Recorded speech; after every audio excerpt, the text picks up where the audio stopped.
हकीकत मुर्शिद अमल से नहीं होती बल्कि मोहब्बत से होती है। जब फना होता है ना आदमी, जब होती है, जैसे कि सोबत से नहीं होती है हासिल। ये भी बात है, तुम सोबत में सारी उम्र रहो किसी की भी, उसकी हकीकत तुम पे आश्कारा नहीं होगी, तुम कहीं भी हो जाएगी। तुम्हारे अंदर की बात है कि तुम्हारा जब कल्ब उसके कल्ब से जुड़ जाता है, आई ना समझ बात, फिर उसके जो कुछ कल्ब पे गुजरे वो तुम पे गुजरे तो है, फिर हकीकत खुलती है। जिस तरह फ़नाए ज़ात है इसी तरह फ़नाए मुर्शिद भी होती है। फ़नाए मुर्शिद का ये आखिरी मकाम है कि जो कुछ उसके कल्ब पे गुजर रहा है वो तुम पे गुजर रहा है। आई ना समझ बात। जैसे कि हज़रत ख्वाजा उवैस करनी रज़ी अल्लाह ताला अन्हु हज़रत उमर फ़ारूक और हज़रत अली करम अल्लाह वजह से पूछते हैं कि क्या तुमने रसूलुल्लाह को देखा? अल्लाह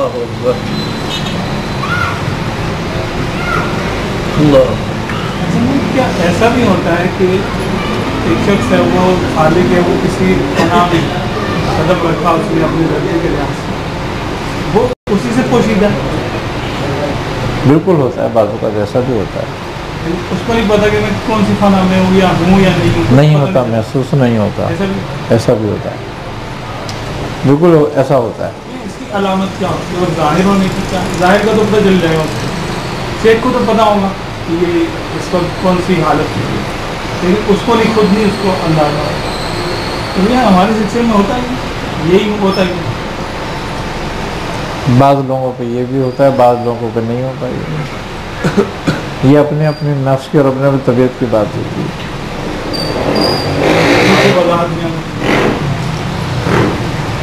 इसके दो हालतें हैं। एक हालत तो ये है कि आदमी रियाजत के ज़रिए इसमें कदम रख रहा है या आदमी मोहब्बत फना के ज़रिए इसमें कदम रख रहा है। अगर रियाजत के ज़रिए रखता है तो दर्जा बदर्जा करके रखता है, वो उसके इल्म में रहती है। लेकिन जब मोहब्बत के ज़रिए रखता है तो उसकी आंखों में पट्टी बंधी होती है। क्या? लेकिन जब ही जाहिर होती है जब वो उसके कमाल दर्जे पे पहुंच जाता है।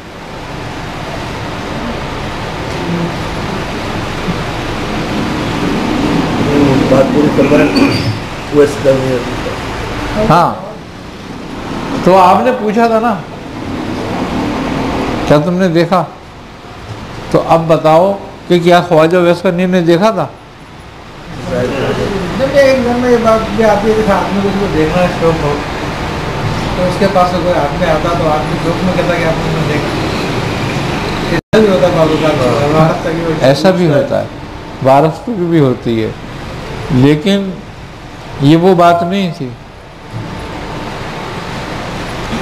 इसलिए कि खुलफाए राशिदीन जो थे नबी करीम सल्लल्लाहु अलैहि वसल्लम के साथ उनकी सोबत में रहते थे, तो उनकी तवज्जो ज़ाहिरी से मुस्तफ़ीज़ थे। लेकिन आप कमाल इश्क की वजह से आपके बातिन से मुस्तफ़ीज़ थे, तो वो सरकार दो आलम से मुस्तफ़ीज़ थे, ये हकीकत मोहम्मदी से मुस्तफ़ीज़ थे। और ये हकीकत मोहम्मदी का कमाल था कि जो इनको शिफात के दर्जे पे बिठा दिया।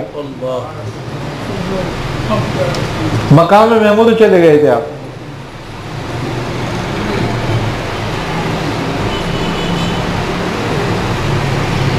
आई ना समझ बात। तो बात थी वो मकाम महमूद की।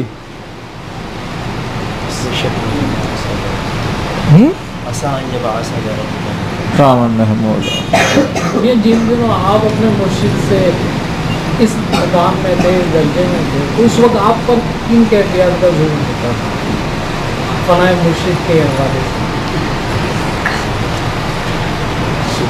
उन्होंने तो उस वक्त तो निकाल ही दिया था। आई ना समझ।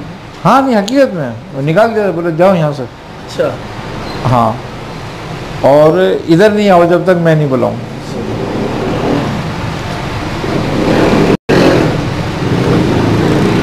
यही हाल जब ख्वाजा मंजूर हुसैन साहब के साथ हुआ, और वो क्योंकि हम हर औलाद वज़ाइफ में वो करते थे और हमें कोई काम तो होता ही नहीं था उस वक्त में, मैं 6-6 घंटे मुराद में बैठा रहता था। 6-6 घंटे मुराद? हाँ बैठा रहता था मैं, कोई काम तो था ही नहीं, क्या करते, मैंने कहा यही करो बस। तो जब कुछ हालात खुलने लगे और मामला होने लगे तो उन्होंने बुलाया, बोले ये दखल अंदाजी क्यों है? मैंने कहा नहीं मुझे नहीं पता। कहने लगा अच्छा फिर ठीक है, तुम्हें नहीं पता? मैंने कहा नहीं मुझे तो नहीं पता। कहने लगे फिर एक जिक्र करो फिर तुम्हें पता होगा। मैंने कहा क्या? तो वो उन्होंने एक जिक्र बताया, याहू या मन लम लैसा लहू ला इलाहा इल्लल्लाहु। तो कहने लगे इसको करो। मैंने कहा सही है, कितने दिन करना है? कहने लगे 3 दिन भी करना होता है, कभी 14 दिन भी करना होता है, कभी ज़्यादा भी करना पड़ जाता है, कभी बहुत ज़्यादा करना पड़ जाता है। तो मैंने कहा करना कितना है? कहने लगे 12,000 रात को, 12,000 सुबह को, दिन में यही करना है बस, थोड़ा सा है, ज़्यादा नहीं है तुम्हारे को। मैंने कहा सही है लेकिन ये है कि हमारे पास नहीं आना वरना ख़राब हो जाएगा। हाँ कहने लगे ख़राब हो जाएगा ये। हाँ फिर मैं यहाँ, मैंने कहा फिर कहाँ जाऊँ? तो कहने लगे, मैंने कहा मैं घर में बैठे कर लूँ। कहने लगे खबरदार घर में नहीं करना, ना आबादी में करना। मैंने कहा फिर? कहने लगे कोई जंगल, कोई कब्रिस्तान, कोई वीरान ढूंढो। मैंने कहा कब्रिस्तान में बैठ जाता हूँ। कहने लगे कब्रें वीरान हो जाएंगी बोला कब्रिस्तान तो वीरानी होता है, और क्या वीरानी हो जाएगी? तो मुझसे कहने लगे नहीं नहीं कोई और जगह देखो। अरे मैंने कहा मैं एक पहाड़ी है पीछे। कहने लगे हाँ हाँ वहाँ सही है, उधर चले जाओ। तो फिर मैं वहाँ जाके बैठ गया था।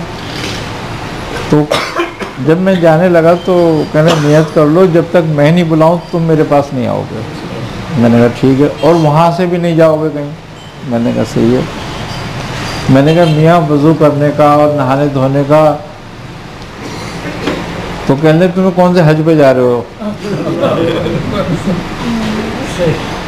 मैंने कहा अच्छा। कहने जिस हाल में बस दुआ अपना काम करो, तुम जाके जाओ बस यहाँ से जाओ बस, यहाँ से जाओ। मैंने कहा अच्छा ठीक है। तो मैं वहाँ जाके बैठ गया। अब वो तो भाई 9 महीने गुजर गए वहाँ, तो फिर मैं गया। लेकिन ये मैंने बात देखी थी कि जब वो टाइम वहाँ जो मैं मुराकबा करता था वो अलग मामला थे, और फिर जब मैंने वो शुरू किया और फिर जो मैं मुराकबा करता था वो अलग मामला थे। आए ना सुने बस। तो जब वो काम पूरा हो गया, सब कुछ हो गया, बुला लिया, फिर उन्होंने मुझसे कहा कि बेटा मैंने वहाँ बिठाया इसलिए था तुम इसमें मेरे में ना फंस जाओ।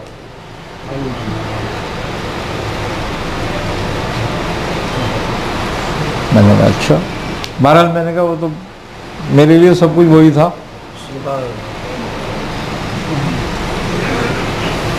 ये होता यही है कि पीर का काम जो है वो रास्ता दिखाना होता है।